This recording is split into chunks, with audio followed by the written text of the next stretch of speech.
Oi, gente, tudo bem? Estamos iniciando mais um Infância em Cena. Hoje temos uma convidada aqui muito especial, a Aline Schneider, né?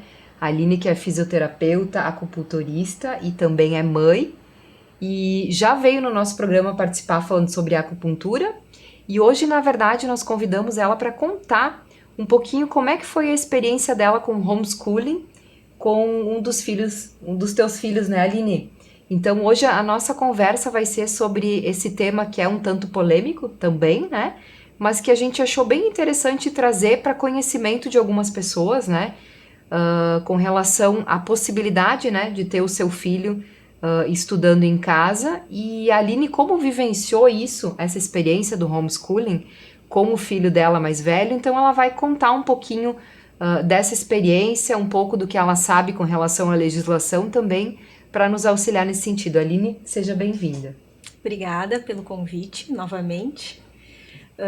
Então, é um prazer vir aqui falar desse assunto, né, que eu particularmente adoro, assim, falar do homeschooling. Eu faz um tempo, né, que eu não pratico mais, quer dizer, mais ou menos, né, porque na pandemia a gente foi obrigado, né, a praticar É. o homeschooling. Então eu acabei praticando também um pouco, né, com o meu filho, com o João. Mas é muito bom falar sobre esse assunto, né? Um assunto que nem tu falou, né? Polêmico. Na verdade, ele não seria polêmico, né? É polêmico porque, na verdade, não se fala sobre o assunto, né? E a maioria das pessoas, elas não conhecem, né? O que é o homeschooling, né? Como que funciona, como que é a vivência dessas famílias que praticam, né? Então, eu acho que tem muito essa questão, assim, das pessoas não conhecerem. Então, a gente acaba julgando o homeschooling sem conhecer, né, a realidade, assim, dessas famílias. Uhum, uhum. Eu anotei aqui algumas perguntas norteadoras, assim, para essa conversa, porque particularmente é um tema que para mim também é muito novo. E a ideia de gravar esse programa surgiu de alguns áudios que nós trocamos, né? Alguns meses atrás porque eu fiquei interessada no tema, fui pesquisar um pouquinho. Então fiz algumas anotações de algumas curiosidades que eu tenho, assim, se tu pudesse nos explicar, assim, Aline, em palavras bem claras, assim, bem breves, assim, o que que seria o homeschooling, né? O que que é essa prática? Sim, né, a palavra em inglês, né, homeschooling. Então, o homeschooling é a educação domiciliar, né, é educar o filho em casa, né, o filho ou os filhos em casa. Então, a criança, ela sai do ambiente escolar e ela recebe a educação no lar, né, e isso é mais antigo do que a escola, né, porque antigamente era mais comum até, né, as crianças estudarem em casa, era uma prática comum, e a escola veio depois, né? E ao longo das décadas foi se transformando, assim. Então, o homeschooling, na verdade, ele não é uma novidade, né? Ele é algo mais antigo que a escola. E é algo muito praticado no Brasil, em outros países. Como é que é essa experiência que tu conhece, assim, dessa vivência? Então, o homeschooling, ele é regulamentado, né, em vários países do mundo, né? Por exemplo, nos Estados Unidos, tem estados, né, dentro dos Estados Unidos que já reconhecem essa prática há décadas, né? É super comum o homeschooling, né? Alguns países da Europa, enfim, alguns países aqui da América Latina, né? Se eu não me engano, o Paraguai, eu sei que tem também legislação. E aqui no Brasil é uma realidade já, né? Na verdade, o homeschooling aqui ele já existe, ele já é uma realidade. Aqui existem famílias que já têm filhos de jovens, né? De 30 anos, de 20 e poucos anos, que foram educados em casa. Né? Então, no Brasil, olha, a última vez que eu parei para contar, assim, né? Na época em que eu praticava o homeschooling, já tinha 5 mil famílias, né, que praticavam, assim, que, enfim, que tem as associações, né, e aí a gente acaba sabendo. Aqui na região da Serra Gaúcha, então, tem muitas famílias também que praticam, né. Só que como não existe uma lei que regulamenta o homeschooling, porque na verdade o homeschooling ele não é proibido no Brasil, né, porque existe o princípio da legalidade, que é, se não existe uma lei dizendo que é proibido, então se supõe que não é proibido, né, que é liberado, digamos assim, que não, tu não tá fazendo nada ilegal praticando homeschooling. Só que como não existe uma lei que regulamenta isso, acaba dificultando um pouquinho as famílias, a realidade das famílias, né? As famílias ficam com medo de denúncias, né? Aí acabam se incomodando, sendo processadas. E aí a gente fica à mercê do julgamento ali dos juízes, né? Da cabeça dos promotores e juízes que vão acabar julgando aquele caso ali, né? Fazendo a denúncia e julgando. Mas na realidade não é proibido, né? O STF até teve uma votação, se eu não me engano, foi o ano retrasado, que o STF disse, né, que não é inconstitucional. O homeschooling não é inconstitucional, mas que cabe a cada estado, enfim, né, ou a federação, enfim, criar uma lei que regulamente, mas ele não é inconstitucional. Então a gente fica no limbo, digamos assim, as famílias, né? Ficam naquele limbo ali jurídico de depender de um julgamento de alguém, ou de ser denunciado ou não ser denunciado. Então isso acaba fazendo com que as famílias fiquem um pouco receosas até de dizer que praticam homeschooling. Eu conheço várias famílias nessa situação, né? Porque como eu pratiquei durante 3 anos o homeschooling, eu fiquei muito envolvida nesse meio, eu conheci muitas pessoas, muitas famílias, né? E essa é uma situação das famílias hoje, né, no Brasil. Sendo que a gente já tem 2 estados no Brasil que legalizaram o homeschooling, que é o Paraná e Santa Catarina. Certo. E esse ano teve uma movimentação também Esse que eu ano acompanhei. conseguimos, né? Foi uma vitória. O Rio Grande do Sul teria sido o primeiro estado, né, do Brasil a legalizar o homeschooling, só que por causa do nosso governador, né, coitadinho, que ele é limitado, então ele vetou. Né? Infelizmente foi uma judiaria, assim, porque nós aqui no Rio Grande do Sul seríamos pioneiros, né, com a legalização do homeschooling. Aline, nos conta então um pouquinho como é que foi essa tua experiência com o teu menino, esqueci o nome dele? Emanuel. O Emanuel, né? Como é que foi essa experiência de ensinar esses conteúdos escolares em casa? Não sei se era tu que fazia essa parte, ou se tu contratava algum professor, porque tem essa possibilidade, né? Tem várias possibilidades no homeschooling. Como que foi para vocês a experiência? Então, antes de praticar, né, efetivamente o homeschooling, a gente estudou um tempo sobre o assunto, né? Não foi assim, eu vou praticar o homeschooling e no outro dia eu botei meu filho em casa, né? Então a gente ficou durante alguns anos envolvidos nisso, né? Pesquisando, convivendo com algumas famílias. Então foi aí que a gente começou a conhecer, né, essas famílias homeschoolers. E aquilo foi nos encantando, né? E o meu filho, então, quando ele estava na primeira série, foi onde a gente tirou ele da escola, ele nem chegou a concluir, né?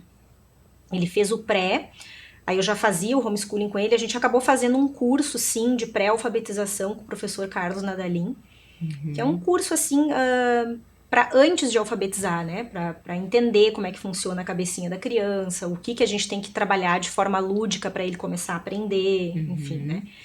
Coisas bem básicas, assim, porque é básico, né? O educar uma criança em casa é muito simples, na verdade não tem nada mirabolante. Só que eu sempre busquei um apoio fora. Eu nunca fiquei, assim, 100% educando meu filho em casa, né? Eu tive sempre o apoio do Kumon, né? Que o Kumon é um método que eu gosto muito, até hoje os meus filhos praticam o Kumon. Então eu fiz essa parte de pré-alfabetização no Emanuel, depois fiz no meu filho João também. E aí eles logo já foram pro Kumon, né? Então lá no Kumon eles foram alfabetizados. Na época o Emanuel não tinha o Kumon em Farroupilha e eu acabei indo para Caxias, né? Lá com a Marisa, assim, maravilhosa, nossa.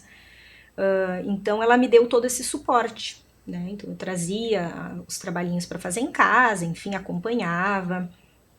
E claro que assim, o aprendizado em casa, a gente tem que tirar um pouco aquela mente escolarizada que a gente tem. Né? Quando a gente vem para o homeschooling, a gente que foi educado na escola, a gente tem um pouquinho de dificuldade de entender isso. Né? A gente às vezes inicia o homeschooling querendo só trazer a escola para dentro de casa, e não é assim que funciona. Né? Então o tempo que a criança vai estudar é totalmente diferente do tempo da escola. Né? Porque cada criança tem um tempo de absorver o conteúdo, por exemplo. Os meus filhos sempre foi muito pouco tempo. Né? Depois daquele determinado tempo ali em cima dos livros, aprendendo, já não rendia mais. Então a gente já vai para outra coisa, já faz um outro tipo de aprendizado. Né? Por exemplo, a gente sabe muito da questão emocional no aprendizado da criança. Né? Quando é decorado, a gente esquece. E quando tem um sentimento envolvido, a gente fixa aquilo para sempre. Né? Vamos dar um exemplo. Assim. Por exemplo, eu vou ensinar o conteúdo de medidas. Né? O que é 1 litro, o que é ml, né? E aí nada melhor, por exemplo, do que trazer o teu filho e fazer um bolo com ele. E aí tu vai mostrar as medidas, tu vai ensinar, ele vai manusear. Aquilo ali ele nunca mais vai esquecer. Agora, se tu pegar um livro e trabalhar unidade de medidas, ele vai olhar, pode ser que ele nem lembre, ele nem vai entender, sabe? Então, o homeschooling, ele é muito isso, é a prática, o aprendizado é no dia a dia. Eu não preciso estar ali, agora é o horário do estudo de aprender. Não, a gente vai aprender fazendo um passeio na natureza. Então, a gente vai estudar plantas parasitas, então a gente vai mostrar para a criança, né, como é que funciona, que é isso, é aquilo, ou os insetos, enfim, tudo é aprendizado, a todo momento, né? A convivência, né, com a família, que é muito importante, né, para a pessoa aprender a ser sociável no mundo. Aonde que ela vai sociabilizar realmente é dentro da família. Tanto que hoje a gente vê crianças que vão na escola, o que mais tem é criança que vai na escola e é mal educada. Que não respeita o pai, não respeita a mãe, não respeita os avós, não respeita os irmãos. Então, o ir à escola não é o que vai fazer uma pessoa ser sociável ou não. Não é o que vai fazer a criança dividir ou não, né? Isso ela pode aprender com os irmãos. Então, também tem essa questão da socialização, que é um tabu dentro do homeschooling. Eu conheço dezenas de crianças homeschoolers.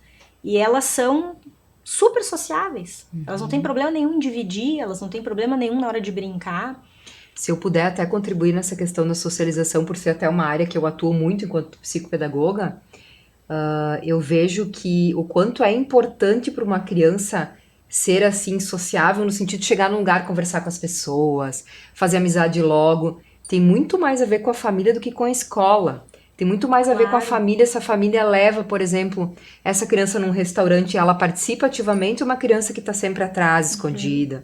É uma família que recebe amigos na sua casa. Eu estava, inclusive, pensando em fazer uma postagem sobre isso, porque eu observo muitas famílias que têm essa ilusão de que indo para a escola a criança vai aprender a ser sociável, só que tem muitos aprendizados que para a criança faz sentido na família, né? Então, essa é uma família, assim, que sai para levar essa criança no parquinho, porque eu vejo que tem famílias que têm práticas muito fechadas. A criança vai para a escola, volta da escola e acabou. Encerrou, não tem atividades que a família faça com a criança. Vamos no parquinho, vamos no mercado junto com a mãe fazer as compras, vamos no restaurante, vamos, sei lá, vamos dar uma caminhada.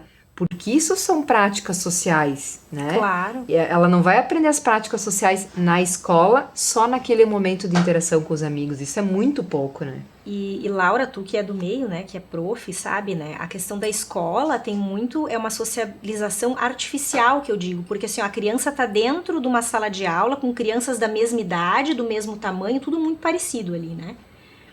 Mas a questão de conviver com pessoas de diferentes idades, né? Então, por exemplo, as famílias que praticam o homeschooling tem isso, né? Então, aquela vivência ali com os irmãos de diferentes idades. E outra questão também da socialização, que é um mito, né, da escola, é a questão da própria prática esportiva, né? A criança que pratica o homeschooling, ela não vai estar isolada dentro de uma bolha, que as pessoas têm a imagem que a criança que é educada em casa, ela fica em casa.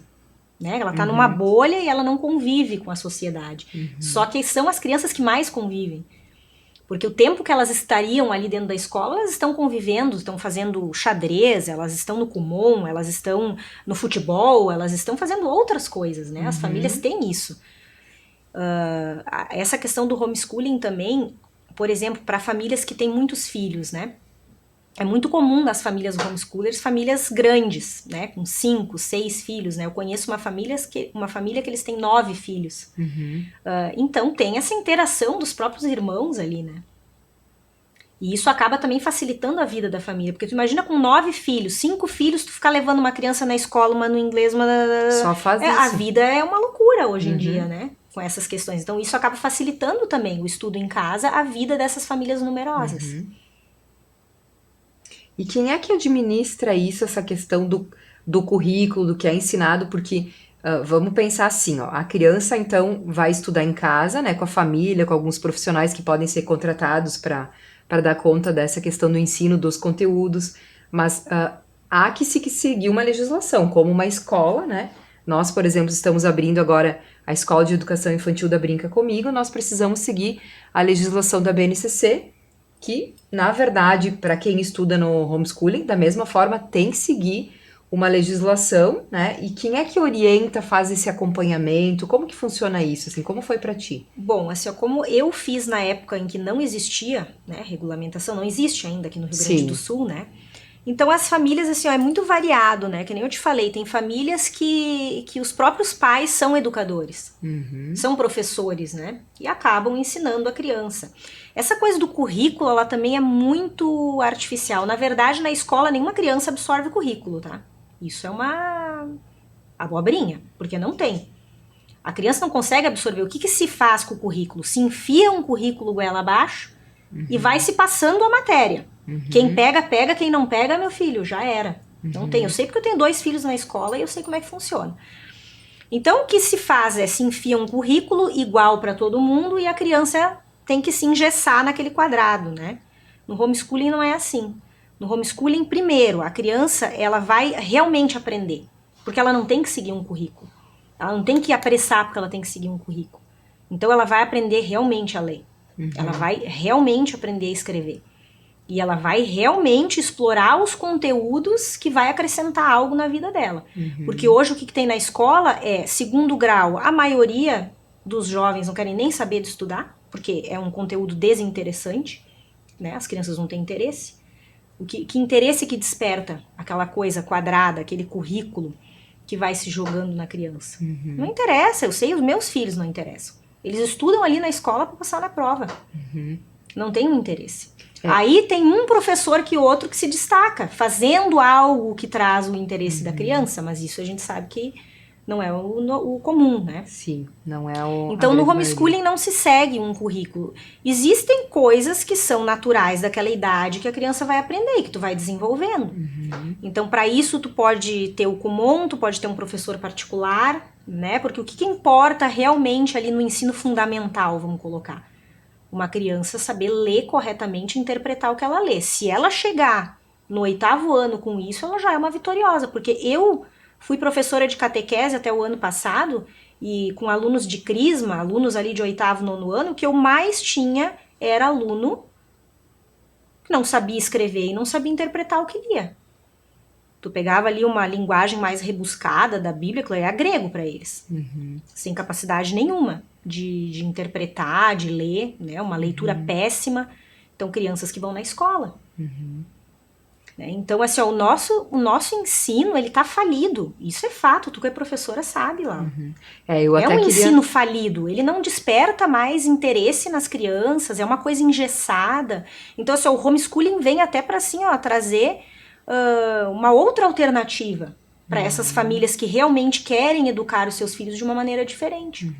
E pensando na escola, assim, te escutando falar, Aline, como eu sou da área da educação, bem como tu mencionou, eu percebo, assim, que nós temos, sim, professores que acontecem, mesmo estando dentro de um sistema que é muito tradicional e muito engessado, que fazem a diferença, a gente sabe dessas realidades, mas realmente, como tu mencionou, assim, eu concordo contigo que não é a maioria, né?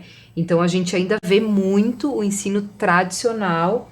E quando eu falo tradicional no sentido, não num sentido assim positivo. É um tradicional assim de, vamos pensar lá, eu tenho 41 anos de idade, às vezes eu vejo crianças, tá? Tendo conteúdos e aprendendo do mesmo jeito que eu aprendi quando eu era criança.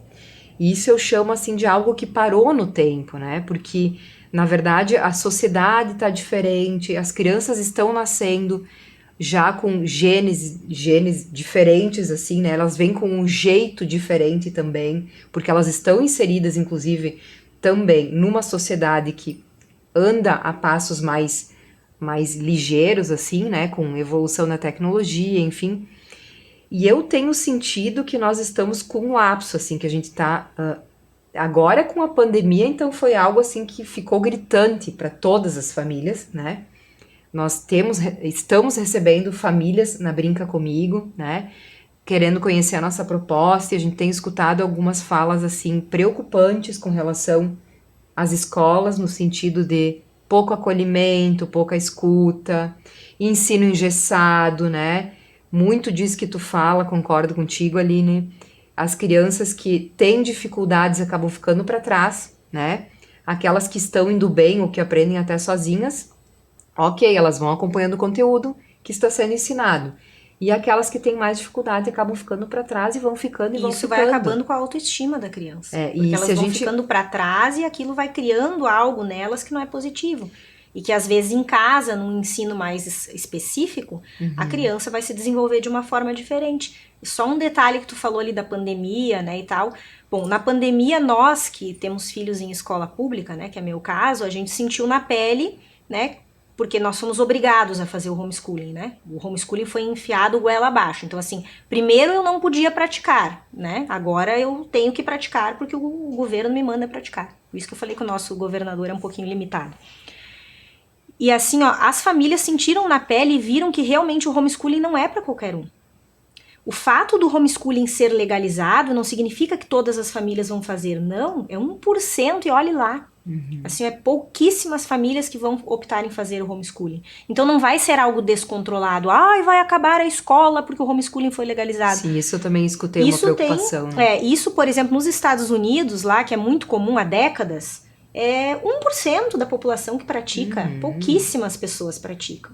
Porque hoje a maioria das pessoas nem querem ficar com os filhos em casa, né? Quanto mais se livrar dos filhos, melhor. A gente sabe como é que é a realidade hoje. Joga o filho na escolinha às 7 da manhã e busca às 7 da noite.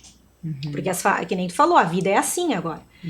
Então, assim, ó, não vai ser algo que todos vão praticar. Isso é uma bobagem. Eu vejo até professores que são contra, né, o homeschooling, eles falam isso, da questão, que daí quem é que vai controlar, como se fosse algo que, meu Deus, todo mundo vai fazer, né? Não, isso sempre vai ser para uma minoria.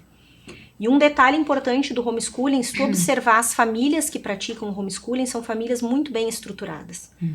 Né? São famílias, é só conviver um pouquinho assim que a gente vê famílias organizadas, estruturadas, a questão da disciplina ali com os filhos, a educação das crianças, a gente percebe, sabe, o diferencial, assim. São crianças mais educadas, fáceis de lidar. Então é como eu falei, porque existe toda uma construção ali da família, né? A base, tudo junto com a criança. Então, quem conhece, quem convive, sabe, né? Da realidade, do quanto é positivo o homeschooling. E tá aí, né? Já tá aí há décadas, né? Crianças, jovens que já estão vindo dessa educação em casa, eles estão aí, né? Para provar isso. Claro. Eu que gostaria de finalizar o programa, assim, deixando um pouco a minha opinião também, enquanto profissional da área da educação, acho que é bem importante trazer isso.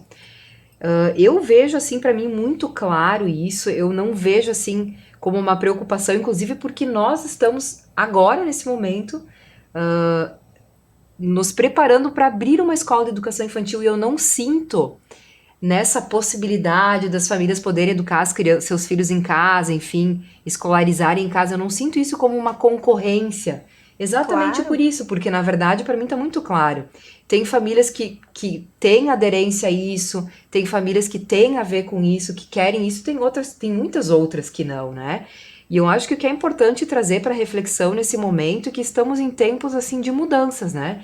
E eu acho que o convite fica para ambos os lados, as famílias, né, poderem olhar um pouco mais para os seus filhos, né, porque realmente existem famílias que largam, né, toda uma... Terceirizam o filho, né? a educação, porque isso filho. é algo que os profissionais de educação muito falam sobre isso, né, o quanto tem famílias que largam na mão da escola, né, então um convite aqui, né, para as famílias começarem a tomar por si, assim, essa responsabilidade dos seus filhos.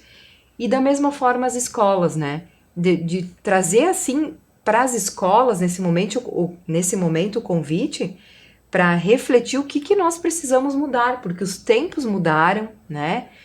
Talvez a quantidade de conteúdos, que isso sim é algo que me preocupa muito, sendo profissional da área da educação, sendo psicopedagoga, me preocupa muito a quantidade de conteúdos que eu vejo que a maioria das escolas ainda lança para as crianças e para os educadores darem conta de cumprirem um conteúdo, né, de uma forma assim muito, muito intensa. Então eu gostaria de trazer essas duas reflexões assim no final desse programa, porque eu acho que é um tema assim que tem que trazer para ser falado, sim, E fica aí o convite, então, para as pessoas refletirem. Eu acho que não é a proposta aqui com esse tema, é bom, não é, ser contra ou ser a favor, não é isso, é saber que isso existe, né? Existem pessoas que se beneficiam disso, famílias, crianças, né? E professores, né? E porque professores também. É mais um mercado para os Também. próprios professores, porque eu tenho, por exemplo, uma amiga que ela contrata, né? Ela tem 2 profs que vão até a casa para fazer ali uma parte ali de, acho que da alfabetização, enfim. Então isso abre um outro mercado também para os próprios educadores, né? Claro. Então não é uma concorrência, é uma parceria, né? E da própria escola, porque essas crianças homeschoolers, por exemplo, se tem uma parceria com a escola, elas podem também, né, usar a biblioteca da escola, visitar o laboratório da escola, trocar experiências. Então isso é possível, né? No momento em que se regulamenta, a gente consegue fazer, né, até essa parceria com as escolas, né? Esse vínculo. Porque, se eu não me engano, no Paraná e Santa Catarina vai existir um vínculo com a escola. Né? A criança, não sei se ela vai fazer uma prova de tanto em tanto tempo. Então tem isso também, né? Todas essas questões. Certo. Bom, Aline, o nosso tempo já está se encerrando. Agradeço a tua participação no programa de hoje. E obrigada por trazer um pouco do teu conhecimento e da tua experiência sobre essa prática que, bem como tu mencionou, não é algo novo, né? Mas é algo pouco difundido e que é importante a gente saber que existe, né? E que caminha junto com práticas escolares também, em ambientes escolares. Muito obrigada, Aline. Eu que agradeço. Até uma próxima. Até mais. Tchau, tchau, pessoal. Até o próximo programa.